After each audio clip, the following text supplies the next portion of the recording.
Jam di rumah saya sekarang pukul 12 lewat 15 ya.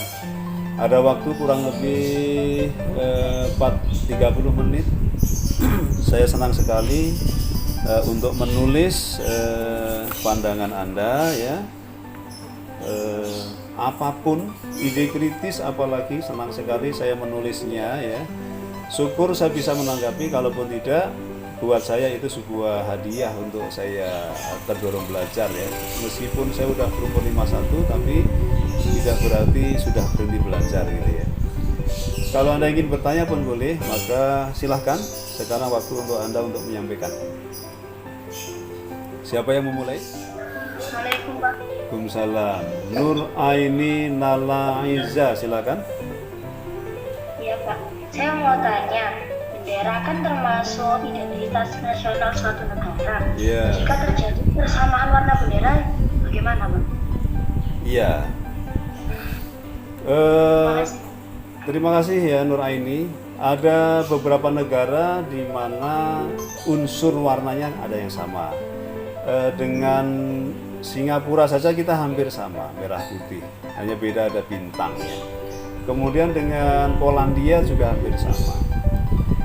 Kesamaan itu bukan suatu masalah. Kenapa? Pemaknaan merah putih di tiap negara tentu berbeda-beda ya. Misalnya Indonesia memaknai merah putih yang seperti yang tadi saya jelaskan, tentu belum tentu sama dengan pemaknaan yang ada pada warna di negara lain gitu ya. Jadi itu yang pertama ya.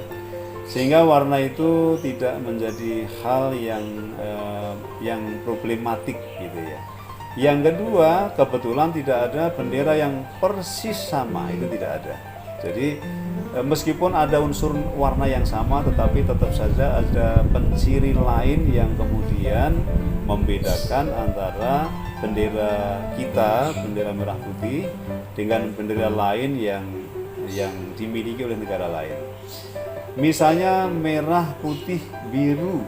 Nah, kita tahu ya, bendera penjajah kita dulu, bendera Belanda itu kan merah, putih, biru. Sehingga kita ingat ya, ketika di Hotel Yamato di Surabaya, di zaman revolusi fisik ya, orang Belanda menurunkan merah putih dan menggantikan dengan merah putih biru. Unsur pejuang kita dengan gigih memanjat, naik, menyupek warna biru dan menyisakan warna merah putih. Sekali lagi, adanya unsur warna yang sama pada bendera antar negara tidak jadi problem ya, karena tiap negara memiliki sejarahnya sendiri, memiliki maknanya sendiri dari pilihan warna yang diambil gitu ya. Saya pernah tanya pada teman yang baru pulang dari Kanada ya. Anda tahu Kanada itu benderanya kan seperti daun warna merah gitu ya.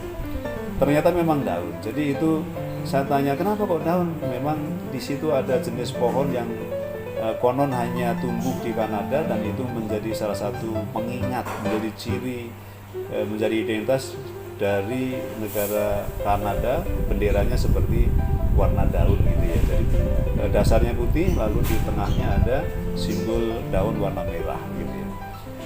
Demikian Nur Aini ya, jadi tidak ada masalah, tidak ada problem adanya unsur yang sama dari warna ya. Oke. Terima kasih Pak. Sama-sama. Mahasiswa. Saya Pak.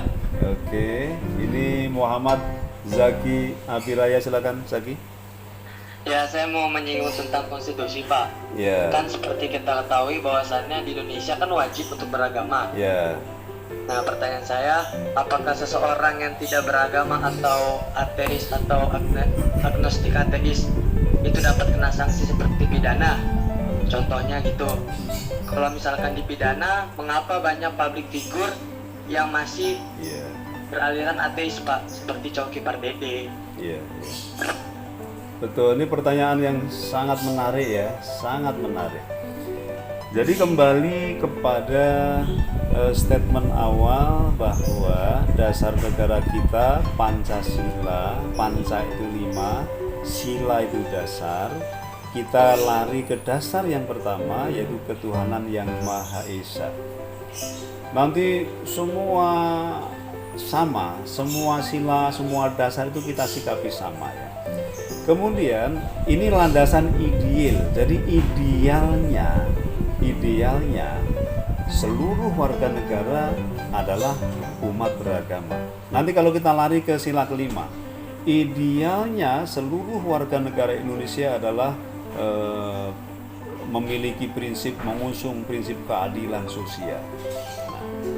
Tetapi Muhammad Zaki bahwa landasan ideal nanti akan diturunkan, akan secara operasional kan ada sistem perundang-undangan yang berlaku gitu ya.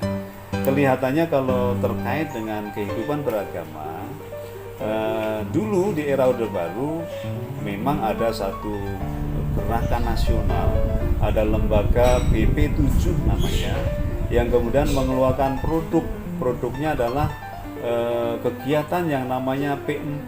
Saya mengalami di masa SD, SMP, SMA dan kuliah S1 ya. P4 itu pedoman, penghayatan, pengamalan Pancasila. Salah satunya untuk sila pertama kita semua didoktrin. Kalian warga negara Indonesia harus percaya dan takwa kepada Tuhan yang Maha Esa. Ini menjadi butir satu. Lalu butir dua, kalian warga negara Indonesia harus saling toleransi antar umat beragama dan seterusnya. Itu menjadi doktrinnya. Cuman Zaki, memang ini doktrin ini, ajaran ini, pedoman ini yang nanti akan melandasi kehidupan berbangsa. Saya belum melihat itu sampai pada sanksi yang sifatnya sanksi hukum ya. Jadi ini sampai saat ini kebetulan saya bukan ahli hukum, saya saya sejarawan ya. Dalam sejarah Indonesia saya belum pernah mencatat, mengamati dan juga memperoleh catatan ada sanksi hukum yang terkait dengan pelanggaran terhadap ketuhanan, prinsip ketuhanan, gitu ya. Bahkan belakangan saya sering diskusi dengan kelompok-kelompok aktivis sosial yang justru ada kekuatan yang ingin mengusung, ingin memisahkan negara tidak perlu mencampuri agama. Itu mulai ada di Indonesia ya. Bahkan ada juga suara-suara yang mengusulkan agar agama KPTP itu nggak usah mencantumkan agama. Jadi justru sekarang ada unsur-unsur elemen-elemen sosial mulai ada, dan itu saya juga tidak melihat apakah kemudian hukum bergerak untuk melakukan penegakan. Ini kalau kita bicara objektif dalam perspektif saya sebagai pengamat, saya sebagai sejarawan, saya belum melihat itu ya. Tetapi kalau saya dimintai pendapat, apakah seluruh warga negara Indonesia harus atau perlu beragama? Saya mengatakan perlu. Kenapa? Ya ini konsisten dari dasar negara kita, Negara Kesatuan Republik Indonesia, Pancasila, yang memang dasarnya adalah yang pertama ketuhanan yang Maha Esa. Jadi ini ideologi. Ideologi itu kan satu sistem yang mengatur kehidupan bersama, yang kalau dilaksanakan secara konsisten maka utuhlah perspektif semua negara itu gitu ya. Kuatlah negara itu sehingga unsur-unsur yang berpotensi memecah belah, mengadu domba, memperlemah itu relatif bisa diantisipasi. Jadi demikian Zaki tanggapan saya gitu ya terkait dengan ada kasus-kasus bahwa dalam kehidupan kita bernegara memang risetnya Clifford Geertz saja yang dilakukan pada masyarakat Islam saja itu menunjukkan ada tingkatan-tingkatan dalam pemahaman dan pengamalan Islam. Dia menyebut ada sebagian umat yang hanya beragama secara KTP istilah mereka, jadi KTP-nya Islam tapi sebenarnya tidak melakukan ajaran, dan itu banyak ya. Tapi ada juga yang dia sebut sebagai santri, di mana agamanya Islam, mengetahui prinsip dasar agama Islam yang usuluddin dia kuasai, yang furu'uddin dia kuasai, dan kemudian konsisten mengamalkannya. Jadi ada beberapa peneliti yang mencoba mendeskripsikan klasifikasi ketaatan dalam beragama. Memang faktanya memang ini sudah hukum Allah juga ya. Tidak selalu dalam satu umat itu seluruhnya taat gitu ya. Kembali pada pertanyaan saya. Maaf saya terlempar. Saya nggak tahu sampai di mana tadi yang Anda tangkap ya. Saya terlempar. Saya akan tutup dari pertanyaannya Zaki tadi. Lalu apa yang bisa dilakukan oleh negara? Nah, dalam undang-undang kita ada satu hal positif. Saya lupa pasal berapa, tapi ada statement bahwa negara Suhu kita nih Fikri, suhu kita. ya. Suara saya terdengar ini? Bisa didengar? Dengan Pak. Bisa, terima kasih. Alhamdulillah. Terima kasih. Saya kurang tahu berapa lama tadi terlempar ya. Tetapi yang terakhir begini, dalam batang tubuh Undang-Undang Dasar kita, dalam penjelasan juga dijelaskan bahwa negara wajib menyelenggarakan satu sistem pendidikan yang salah satunya adalah untuk mengantarkan warga negara Indonesia menjadi warga negara yang bertakwa kepada Tuhan Yang Maha Esa. Ini riset saya di suku Samin. Suku Samin itu suku Jawa ya, yang sekarang masih ada di Blora, di Bojonegara, Blora di Jawa Tengah, Bojonegara di Jawa Timur. Saya risetnya di Jawa Timur, di Bojonegoro ya, di Desa Tapelan. Sistem yang diselenggarakan oleh pemerintah melalui pendidikan, ada kurikulum, tentu saja kurikulum PAI ya di sekolah-sekolah. Anak-anak Samin yang tadinya agamanya agama Adam, agama aliran kepercayaan ya, kemudian memperoleh pendidikan di sekolah, salah satunya adalah pelajaran agama. Terus menerus ya, riset saya menunjukkan bahwa kali ini masyarakat Samin yang ada di Desa Tapelan, ini risetnya tahun 2020, baru tahun lalu ya. Masyarakat Samin di Desa Tapelan itu semuanya sekarang adalah pemeluk agama Islam, dan sangat banyak atau cukup banyak yang konsisten dalam melaksanakan ajaran Islam. Salah satu indikatornya adalah masjid mushola banyak dan cukup ramai ketika kegiatan ibadah gitu ya. Jadi negara sifatnya sekarang memfasilitasi, tetapi saya sebagai pengamat belum melihat dan agak sulit memang menindak warga negara, memberikan sanksi itu memang sesuatu yang kelihatannya tidak kecil kemungkinan, atau tidak mengatakan tidak mungkin itu dilakukan ya. Demikian Muhammad Zaki. Pertanyaannya kritis, ini menarik. Nanti kita coba baca-baca ulang ya. Ada tambahan, ada pertanyaan dari teman lainnya? Waktunya masih cukup. Mungkin satu atau dua lagi pertanyaan. Kamu tanya. Ya, boleh. Nuraini Rara ya, silakan Nuraini. Waktu menjelaskan tentang identitas nasional itu kan Bapak tadi menyebut rendang tuh. Iya, iya. Nah, saya jadi ingat di sosial media, jadi warganet Indonesia dan Malaysia itu saling memperebutkan asal usul rendang dan batik Pak. Yang Malaysia bilang rendang dan batik itu asalnya dari Malaysia. Sedangkan orang Indonesia bilang rendang dan batik itu asalnya dari Indonesia. Nah, saya mau tanya, rendang dan batik itu asalnya dari mana? Ya. Kalau rendang itu menurut sejarah kuliner, saya kebetulan kan orang sejarah ya, itu memang masakan yang khas bermula dari masyarakat Minang, etnik Minang di Padang ya. Kemudian saya juga telusuri sejarah rendang di Malaysia itu memang dikembangkan oleh para pendatang Minang yang lama, udah ratusan tahun menetap di Malaysia. Jadi memang sebenarnya antara Malaysia dan Indonesia itu historisnya sangat dekat ya. Saya perlu sampaikan bahwa dulu Perdana Menteri Tun Abdul Razak dulu, ini udah lama banget, ini era-era tahun 50-an ya. Itu adalah keturunan dari Sulawesi Selatan. Kemudian Istana Bagaruyung itu para bangsawannya itu rupanya dulu di era kesultanan ya, belum itu sebagian hijrah ke Malaysia dan mendirikan negeri Kelantan dan lain-lain. Sehingga ketika kemarin Istana Bagaruyung di Sumatera Barat terbakar, itu justru yang memperbaiki adalah warga negara Malaysia yang merupakan keturunan dari Minang, dari Padang. Artinya kalaupun mereka lalu mengklaim ini rendang ini adalah dari leluhur kami, itu nggak salah, memang mereka berasal dari Minang. Jadi orang Malaysia itu banyak yang berasal dari Indonesia, gitu ya.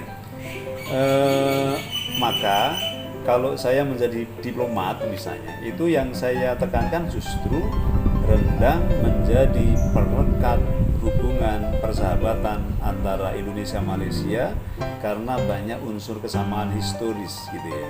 Adapun kalau ada riak-riak di rakyat kedua negara saling klaim, kita perlu luruskan bahwa yang paling penting bukan saling klaim ini siapa dulu yang memiliki gitu ya, siapa yang lebih awal, bukan di situ. Mungkin poin pentingnya justru adalah mari kita syukuri karena kita telah menerima khazanah kuliner bernama rendang yang kita bisa nikmati hari ini. Jadi sama-sama melestarikan. Mungkin poinnya di situ ya, Nuraini, Rara ya. Saya mau sampaikan agak lucu ini. Saya punya tetangga ya. Waktu saya kecil, waktu saya SD, tetangga saya itu bernasib kurang beruntung sehingga sekeluarga datang ke rumah pamit pada orang tua saya yang guru ngaji, mau merantau jauh dan minta didoakan gitu ya. Ternyata puluhan tahun kemudian diketahuilah mereka sampai di Malaysia, menjadi warga negara Malaysia. Hari ini teman saya yang dulu SD itu, teman saya yang lalu pisah itu, hari ini kabarnya sekarang di sana menjadi direktur sebuah bank. Udah jadi warga negara Indonesia. Dan di sana karena dia senang sekali dengan seni reog, mereka punya komunitas orang Malaysia yang asalnya dari Jawa, dari Ponorogo, dari Ngawi dan sekitarnya. Lalu di sana mendirikan perkumpulan reog, maka disebutlah reog Ponorogo milik warga negara Malaysia. Lalu ketika pulang kampung ngobrol, saya bilang ketawa-ketawa, wah senang sekali masih bisa ketemu orang Jawa di Malaysia dan menjadi warga negara Malaysia. Ini menurut saya kita perlu sikapi ya tadi, seperti kita menerima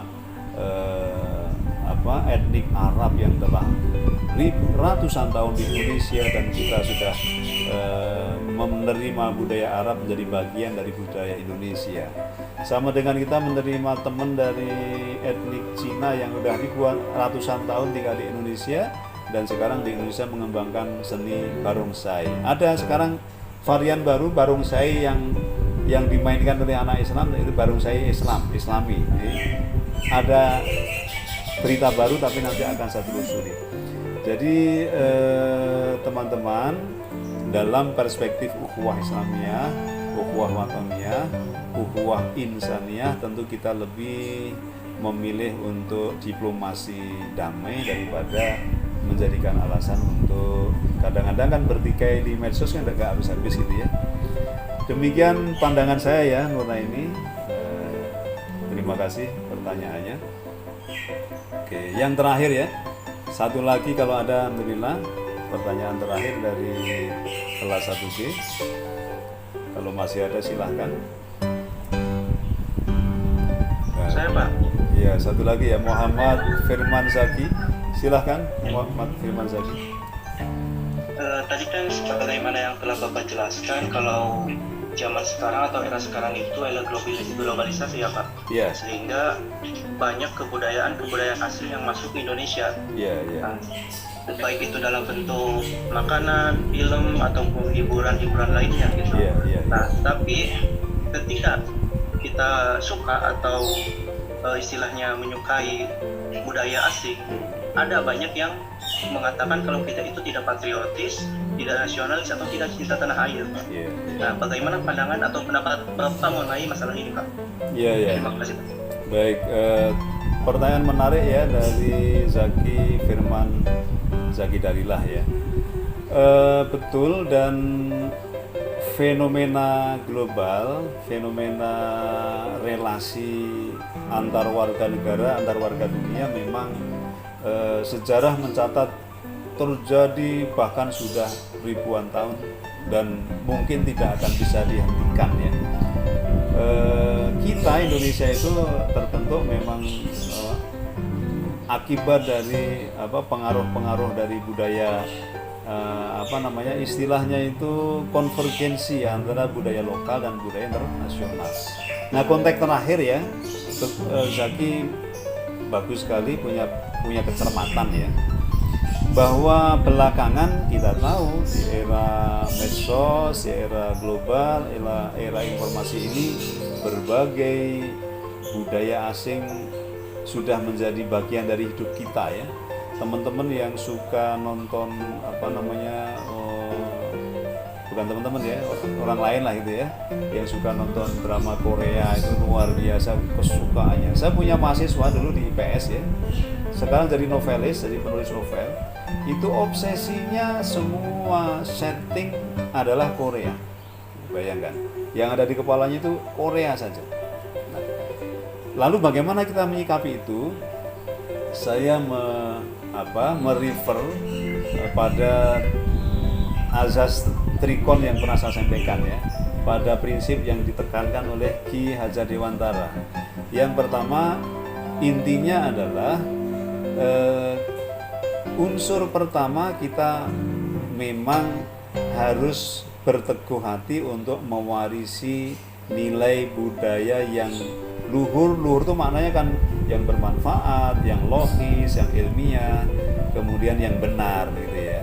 Kita warisi sesuatu yang luhur dari guru kita, dari nenek moyang kita, dari orang tua kita warisi karena itu memiliki kearifan lokal, itu local wisdom.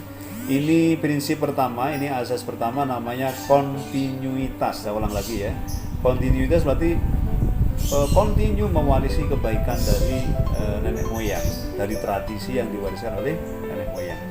Yang kedua, memang dari yang kita miliki, yang kita ambil dari kearifan lokal Indonesia, tentu akan kurang, akan tertinggal kalau kita tidak mencari ilmu dari luar ya. Ilmu itu bisa budaya, ilmu itu bisa teknologi, ilmu itu bisa lain-lainnya, bisa impact luar biasa. Oke, ini yang terakhir ya.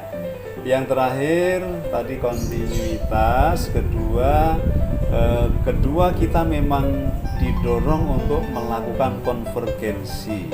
Konvergensi itu berarti mengintegrasikan antara kearifan lokal, warisan yang kita miliki dengan keunggulan-keunggulan, kebaikan-kebaikan, iptek dan segala rupa dari luar sana, dari manapun. Ini prinsip Islam juga ya, untuk diintegrasikan menjadi bagian dari pengayaan karakteristik kita.